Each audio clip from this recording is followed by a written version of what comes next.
500 ans avant Jésus-Christ, au cœur du croissant fertile, s'élevait une ville qui faisait s'incliner le monde entier connu dans l'admiration et l'horreur. Ses murs avaient 25 mètres d'épaisseur. Ses portes brillaient, revêtues de carreaux bleus. Ses jardins défiaient la gravité elle-même, mais il y avait quelque chose à l'intérieur de ces temples qui choquait même les voyageurs les plus expérimentés du monde antique.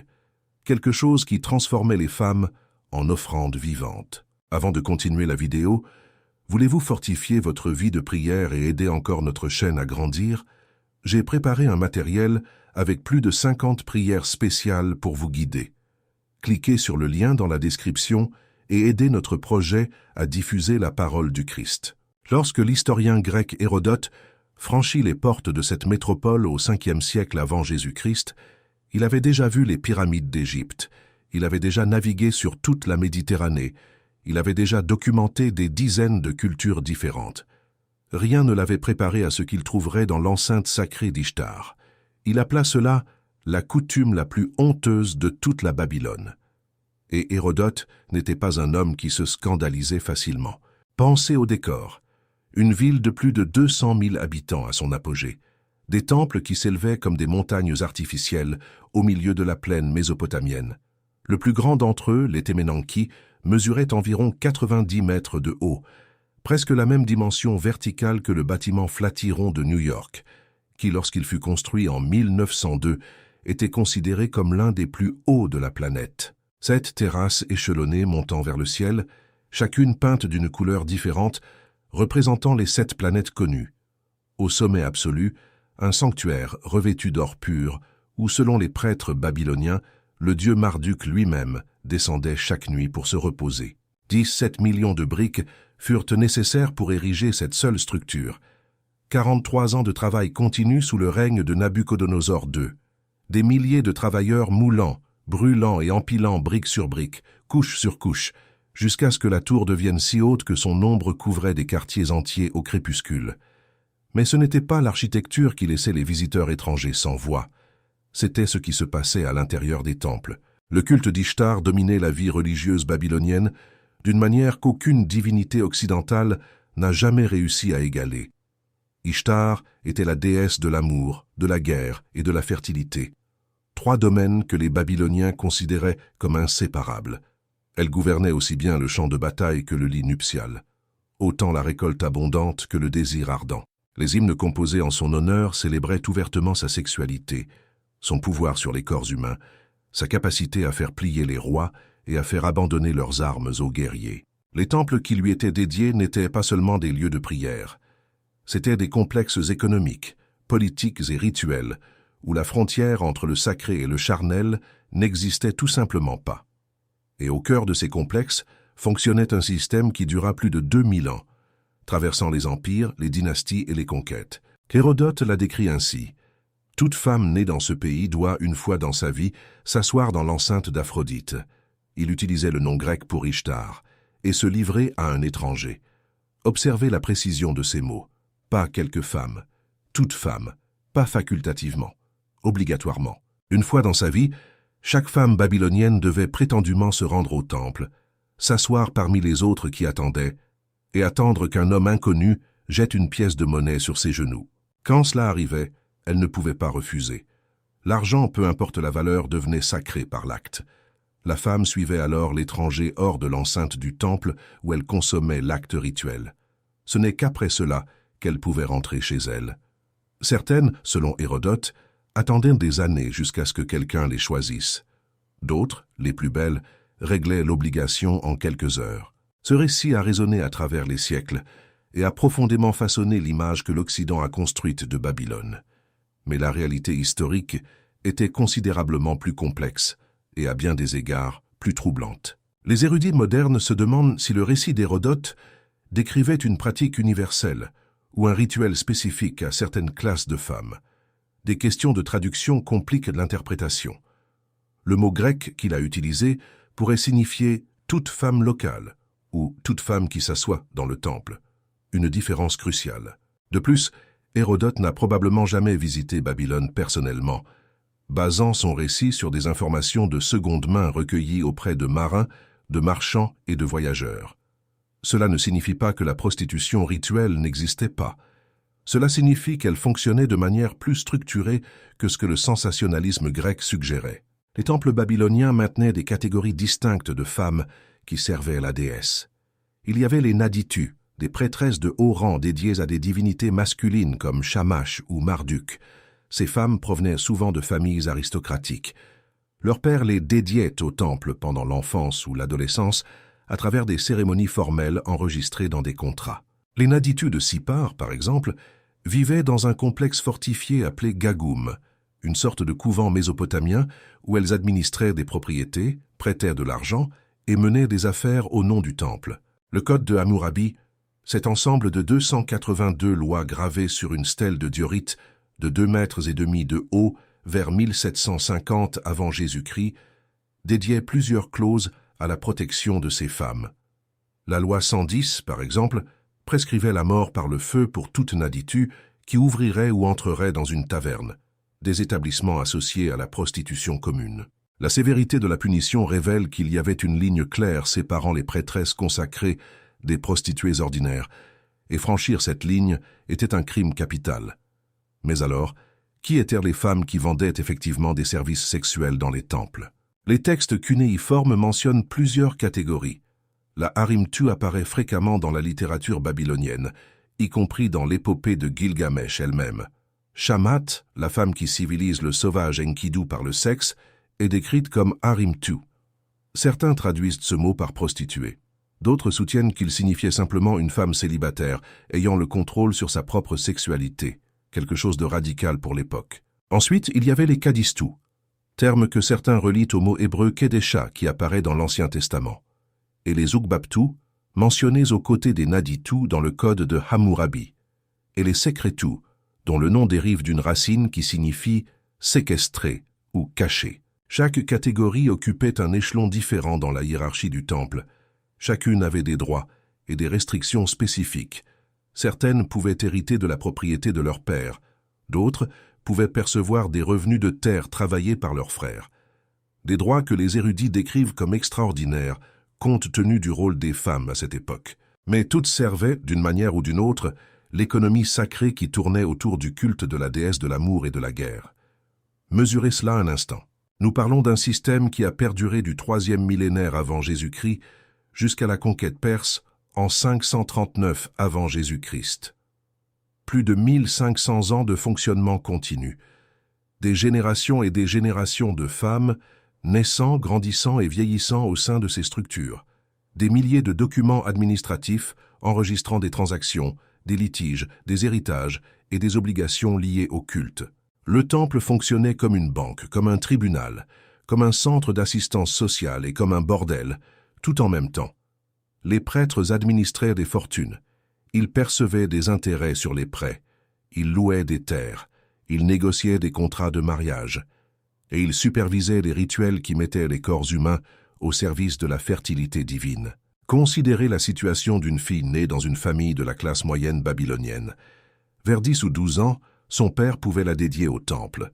Ce n'était pas nécessairement un abandon, c'était souvent une stratégie économique. Une fille dédiée au temple n'avait pas besoin de dot pour se marier. Elle aurait sa subsistance garantie par l'institution religieuse.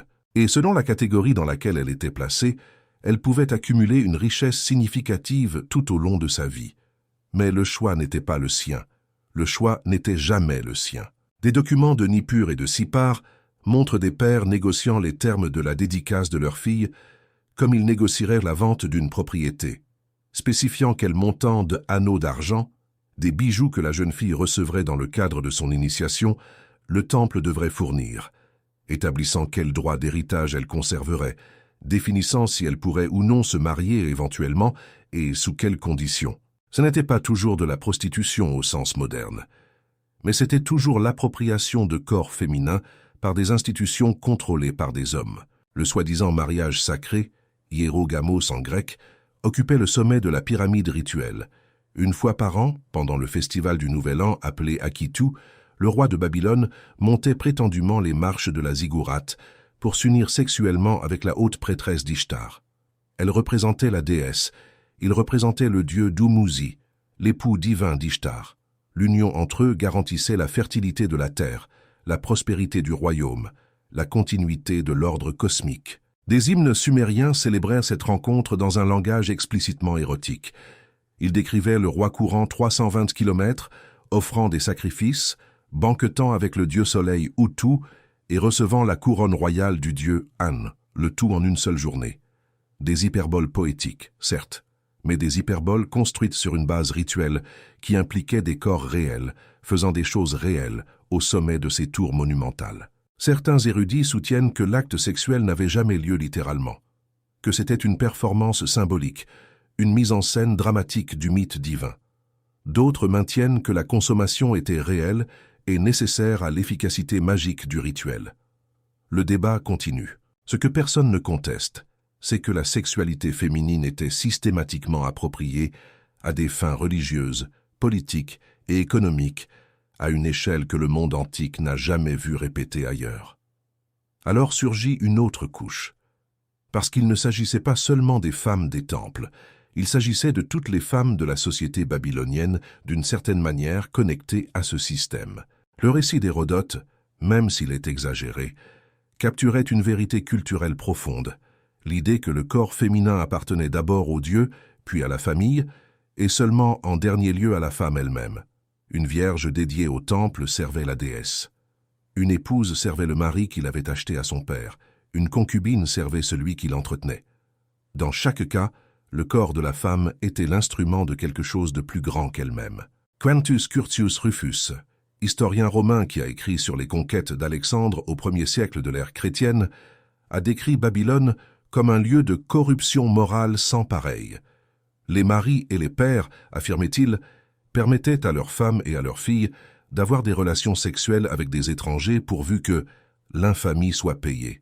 Les femmes se rendaient à des banquets initialement vêtues avec pudeur, puis retiraient couche après couche de vêtements jusqu'à, selon ces mots en s'excusant auprès du lecteur, finalement jeter leurs pièces les plus intimes. Propagande romaine? Probablement en partie, mais une propagande construite sur des perceptions réelles de différences culturelles que les conquérants occidentaux observaient et déformaient pour justifier leurs propres ambitions impériales. Babylone est devenue synonyme de décadence sexuelle précisément parce qu'elle pratiquait ouvertement ce que d'autres cultures faisaient en cachette. Et ici nous arrivons au point où l'histoire croise l'écriture. Parce que les prophètes d'Israël ne se contentaient pas d'enregistrer des observations ethnographiques lorsqu'ils condamnaient les pratiques babyloniennes.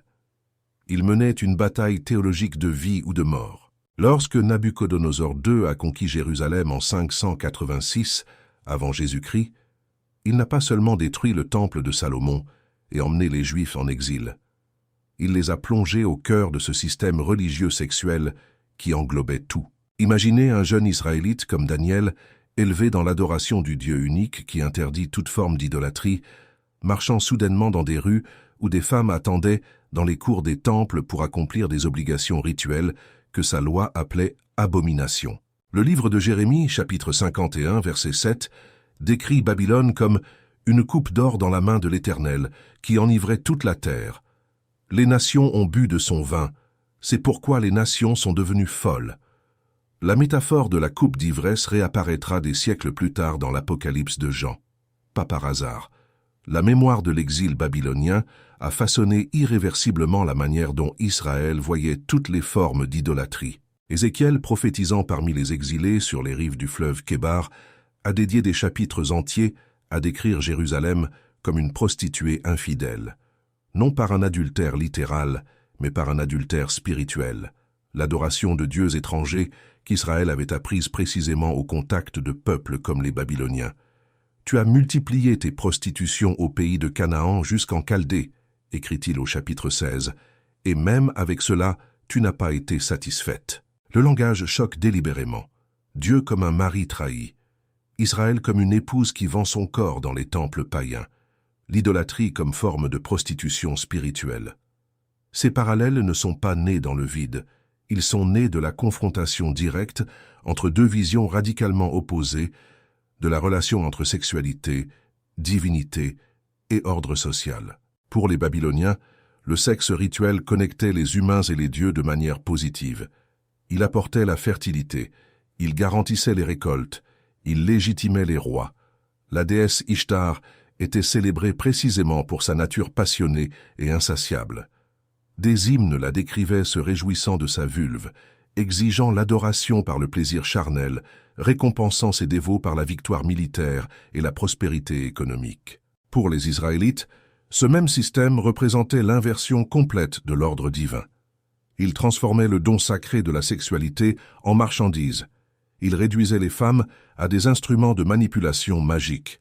Et pire, il attribuait à de faux dieux des pouvoirs qui appartenaient exclusivement au Créateur. Observez ce qui se passe quand Jean écrit l'Apocalypse à la fin du 1er siècle de l'ère chrétienne. La Babylone historique était déjà tombée depuis plus de 600 ans. L'Empire perse l'avait conquise. Alexandre le Grand avait tenté de la reconstruire avant de mourir prématurément. Les Séleucides l'avaient abandonnée au profit de villes plus récentes. Quand Jean écrivait, les ruines de ces ziggourats monumentales se désintégraient déjà lentement sous le soleil mésopotamien. Mais le nom restait vivant, et il restait chargé de sens. Babylone la Grande, la mère des prostituées et des abominations de la terre. C'est ainsi que Jean la décrit au chapitre 17 de l'Apocalypse, verset 5. Non pas une ville géographique, un symbole, une condensation de tout ce que le système mondain représente, par opposition au royaume de Dieu. Elle apparaît vêtue de pourpre et d'écarlate, couleur de la royauté et de la richesse, ornée d'or, de pierres précieuses et de perles, tenant dans sa main une coupe d'or remplie d'abominations et des impuretés de sa prostitution. Enivrée du sang des saints et du sang des témoins de Jésus. Chaque élément de cette description fait un écho conscient aux pratiques des anciens temples babyloniens. Les vêtements luxueux que les prostituées du temple utilisaient pour attirer les clients. Les bijoux que les prêtresses accumulaient tout au long de leur carrière. La coupe rituelle d'où coulait l'ivresse de l'idolâtrie, le sang de ceux qui résistaient au système étant incorporé à la machine de mort spirituelle. Jean n'invente pas des métaphores aléatoires.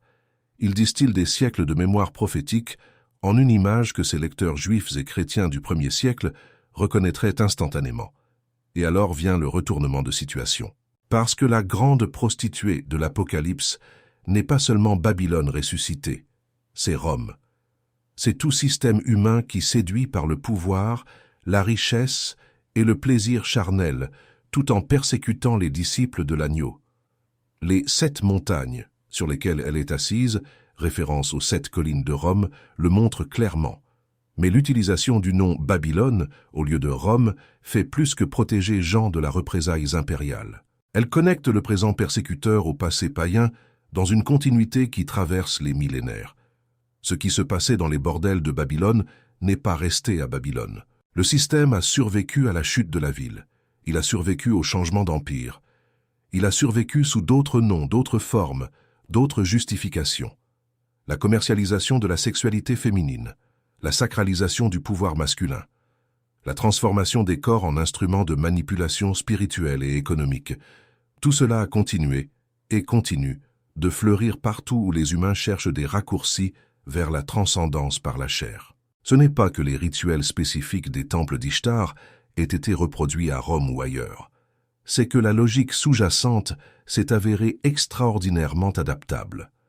L'idée qu'il existe certaines femmes dont les corps appartiennent au système, qu'ils soient religieux, économiques ou politiques, n'est jamais vraiment morte. Des documents trouvés sur des sites archéologiques babyloniens révèlent des détails administratifs qui ôtent toute romantisation possible de ces pratiques, des registres de paiement, des listes de femmes classées par catégorie, des contrats spécifiant les obligations et les compensations, des litiges juridiques sur les droits d'héritage des enfants nés de ces unions rituelles, de la bureaucratie, en d'autres termes, le type de bureaucratie qui transforme les êtres humains en unités comptables. Un texte de la période babylonienne ancienne, environ 2000 à 1600 ans avant Jésus-Christ, énumère les prostituées sacrées, parmi d'autres professions comme les boulangers, les scribes et les barbiers, qui faisaient partie du personnel rituel de certains temples. Ce n'était pas un travail marginal, c'était un travail institutionnel, réglementé, taxé et supervisé par les mêmes autorités qui administrèrent les sacrifices d'animaux et les offrandes de céréales. L'économie était inséparable de la théologie. Des temples comme les Agila, le grand temple de Marduk à Babylone, situé au pied de l'Etemenanki, fonctionnait comme des corporations modernes à bien des égards. Ils possédaient des terres, ils employaient des travailleurs, ils géraient des portefeuilles d'investissement, et une partie significative de leurs revenus provenait directement des activités sexuelles réalisées dans leurs enceintes ou sous leurs auspices. Des fouilles menées par l'archéologue allemand Robert Koldewey, entre 1899 et 1914, ont révélé l'ampleur de ces opérations. La base de l'Etemenanki mesurait 90 mètres sur 90 mètres, une surface équivalente à presque 2 terrains de football.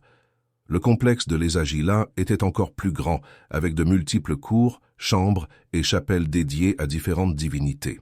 La richesse accumulée là-bas était incalculable. Nabuchodonosor II, le même roi qui a détruit Jérusalem et qui est mentionné plus de 90 fois dans l'Ancien Testament, a dédié 43 ans de son règne à restaurer et agrandir ces monuments. Une stèle découverte en 1995 montre le roi debout devant la ziggourate reconstruite avec une inscription où il se vante « J'en ai fait la merveille des peuples du monde, j'ai élevé son sommet jusqu'aux cieux ».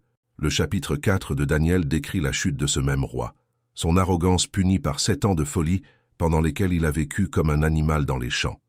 Quand sa raison lui revint, il proclama « Maintenant, moi, Nabuchodonosor, je loue, j'exalte, et je glorifie le roi des cieux, car toutes ses œuvres sont vérité, et ses voies sont justice, et il peut humilier ceux qui marchent dans l'orgueil. » L'ironie n'échappe à personne.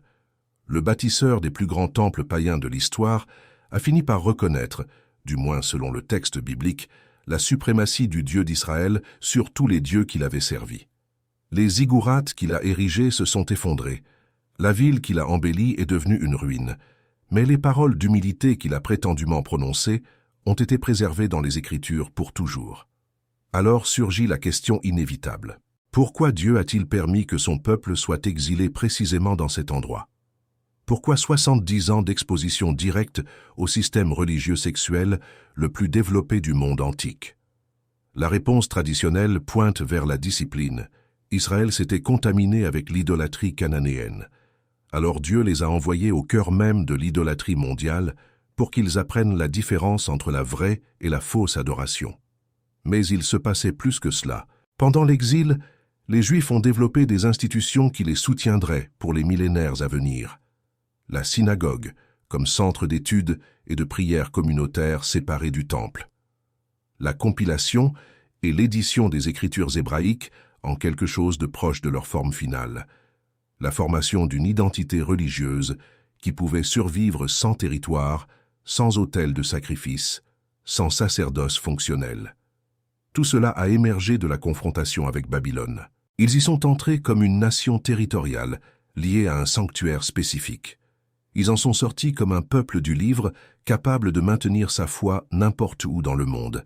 Et ils ont emporté avec eux la mémoire indélébile de ce que signifiait vivre sous la domination de la grande prostituée. Considérez ce qui est resté. Les jardins suspendus, s'ils ont existé, ont disparu. Les murs titanesques ont été démontés brique par brique au cours des siècles. L'Etemenanki a été réduit à une dépression dans le sol que les archéologues ont identifiée avec difficulté. Des femmes qui ont servi dans les temples, il ne reste aucun nom. Seulement des catégories bureaucratiques, seulement des statistiques approximatives, seulement des fragments de contrats qui traitaient à leur corps comme une propriété transférable. Mais la parole que les prophètes ont prononcée contre ce système continue de résonner. Elle est tombée, Babylone la Grande. Elle est devenue une habitation de démons, proclame le chapitre 18 de l'Apocalypse, verset 2.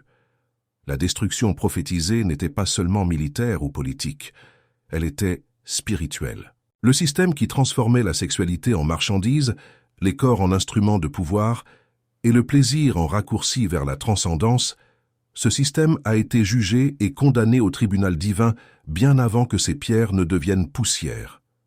Mais le jugement n'est pas la fin de l'histoire, parce qu'immédiatement après avoir décrit la chute de la prostituée, Jean présente une autre femme. « Et je vis descendre du ciel, d'auprès de Dieu, la ville sainte, la nouvelle Jérusalem, préparée comme une épouse qui s'est parée pour son époux. » Apocalypse chapitre 21, versets 1 et 2. non pas une prostituée enivrée de sang, mais une épouse resplendissante de gloire. Non pas un système qui exploite les corps, mais une communauté qui célèbre l'union véritable entre le divin et l'humain. La Bible se termine par un mariage, non pas par les copulations rituelles des temples païens, mais par les noces de l'agneau et de son Église. La sexualité rachetée, l'intimité restaurée, l'amour qui n'achète ni ne vend, mais donne et reçoit librement. C'est ce qui se passait dans les bordels de Babylone, la distorsion la plus élaborée que le génie humain ait jamais construite de ce que Dieu prévoyait depuis l'Éden. L'union transformée en transaction, la dévotion transformée en commerce, le don le plus intime de la création transformé en outil de manipulation spirituelle. Et c'est aussi ce qui est arrivé au bordel de Babylone. Ils se sont effondrés. Leurs dieux se sont révélés impuissants. Leurs prêtresses ont été oubliées. Leurs rituels ont cessé. Tandis que le message d'un charpentier galiléen qui n'a jamais visité ces terres a conquis le monde qu'il avait conquise et continue de progresser jusqu'à aujourd'hui. Les briques de l'Etemenanki sont devenues poussière. La parole demeure.